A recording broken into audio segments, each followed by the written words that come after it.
Hey guys, it's Saru, and with Swords of Legends Online finishing up in a few days, or I guess tomorrow or the next day based on when this video is up, I wanted to get into my final video for the game's closed beta on something that I've been asked quite a bit about, gearing and how it works. So, let's get right into it.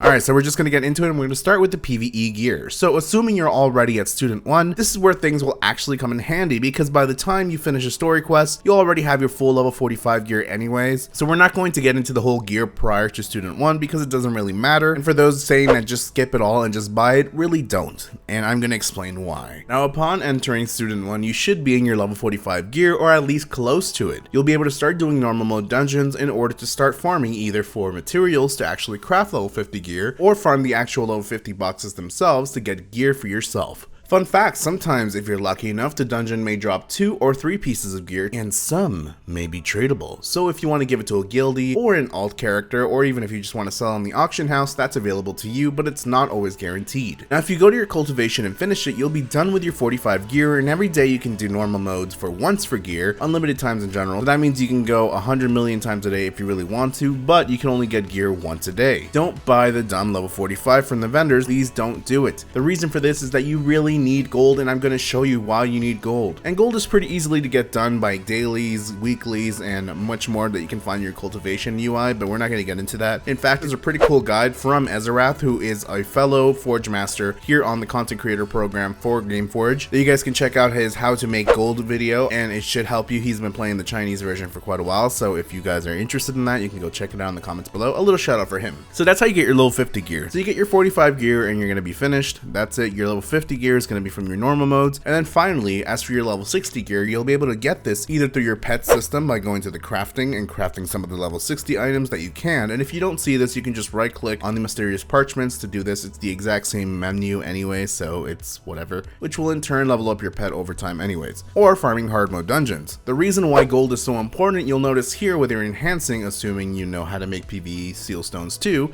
and if you don't, you should watch my channel, wink wink, look up and you should see a little pop-up that says how to do it. Anyways, that's how you do your PvE Sealstones 2. So you'll need the Sealstones 2 for level 50 gear up to level 75 gear. For 45 gear and below, you need Sealstone 1, which I recommend not using your Sealstones 1 at all and just hoarding them for Sealstone 2. You really don't need the enchantment for Sealstone 1 anyways. If you get Sealstone 1s, even if you're just starting the game, which you should get 10 by the time you're level like 15, even 10 I think, don't use them, just keep them.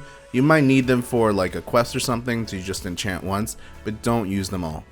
Now for talismans, I don't really recommend actually getting these until you're maxed gear at the current patch and not really in need of any more gear, but if you're there, head on over to Cloudrise over at the main temple and you'll notice the Blood Ruvia Merchant, which you can buy certain talismans from, and apparently you can also buy gear at a later patch, so this will probably be your main point for your dailies and weeklies anyways. Now you can buy mysterious parchments and you can also buy similar items from the Turquoise Lantern Merchant, different talismans as well. I recommend pressing C so you can see what type of best talisman works for your class, so you don't actually have to like go all the way here and see, whoa, I'm window shopping before I actually buy it. So click on this arrow and check on your talismans, what works for you, what's the best thing for you.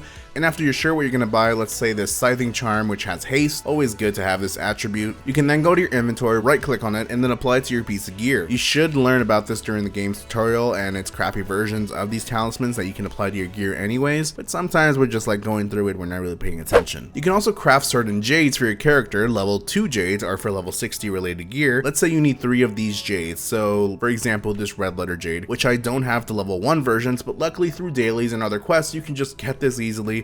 You get these boxes that just give you 3 anyways. You can start crafting. So I'll craft my Red Letter Jade 2, and from there if I want to infuse it into something, I just shift left click onto a piece of gear and I can socket the Jade I want on it. Lastly is your Astral Essence. You can reset this if you want at your home base by talking to an Astral Essence master, but you can farm some of these essences simply by doing your cultivation. If you just go here to your window, go to General Leisure, you'll notice that some of these come come with Astral XP. Now the more XP you get, the more points you'll receive. So if you go over to your Astral Points section and you click on here, you'll notice what your next level is, how much XP you need, and all that stuff. So you can farm your biographies, your cultivations, and all that in order to get as much Astral Essence as you can. Also keep in mind that this does not affect PvP, this is only PvE. So if you're not interested in Astral Essence for PvE, then don't do it, I guess. All in all, just do your cultivation, finish the tutorial entirely, the history path, everything here. Make sure you have your gear set right, and you'll be good to go from there. Plus finishing this will also unlock your glyphs, so go do that. So to summarize, get your level 45 gear from questing,